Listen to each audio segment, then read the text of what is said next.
Y'all ever have one of those days where you just throw dinner together, run kids to practice, and still gotta go check on your mama in the hospital?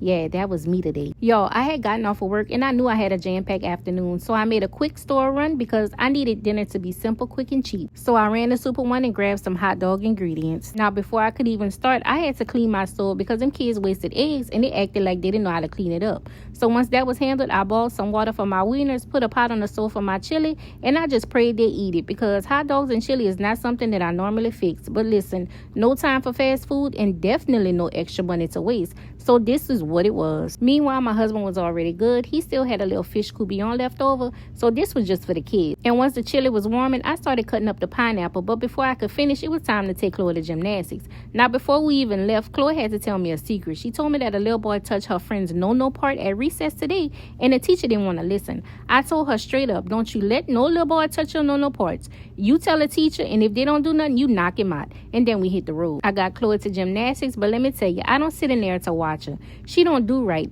She be playing around, and to save my sanity, I just sit in the car. That's why her daddy come and watch her. If they got a problem, they know how to call me. And after practice, we headed home. I finished up dinner. I assembled the hot dogs, put chili on top, sprinkled cheese on half of them, and stuck them in the oven to melt down real good. I fried some french fries, sliced up the pineapple, and that was dinner. If they didn't eat it, that was their business because I had things to do. But I will say the hot dogs came out looking real good. The cheese melted perfectly over the cheese, the fries were golden and crispy, and the pineapples hit just right for that sweet little treat.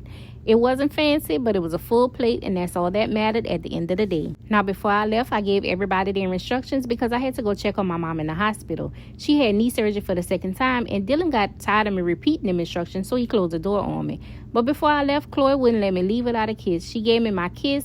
I told her to get back in the house, go take her bath, and go eat her food. So once I hit the road, I started jamming a Q95. I had my little car karaoke. Then I finally made it to the hospital, but before I could even go in, I saw a sign that said caution, contact precaution. So I had to gear up. I had to put on the gloves, the gown, the whole nine. This was the first time she had surgery that we even had to do that, but this time she needed a blood transfusion, so I understood. Then once I was done gearing up, I went in, sat with her. I looked high and low for her charger, but turns out her charger was at the nurse's station. I sat, I chatted, I checked on my mama, and by the time I left, it was close to 9 o'clock, so I still had to get my kids ready for bed. My mama had her first knee replacement surgery in 2024, fell twice, knocked it loose, then they had to go in again and put some more screws. And that's my mama, y'all. She getting up in age, so me and my sister gotta be there. So if you've ever had a day like this, drop a red heart in the comments so I know I'm not the only one juggling at all. And always remember to stay prayed up because that's where your strength begins. Love you, bye.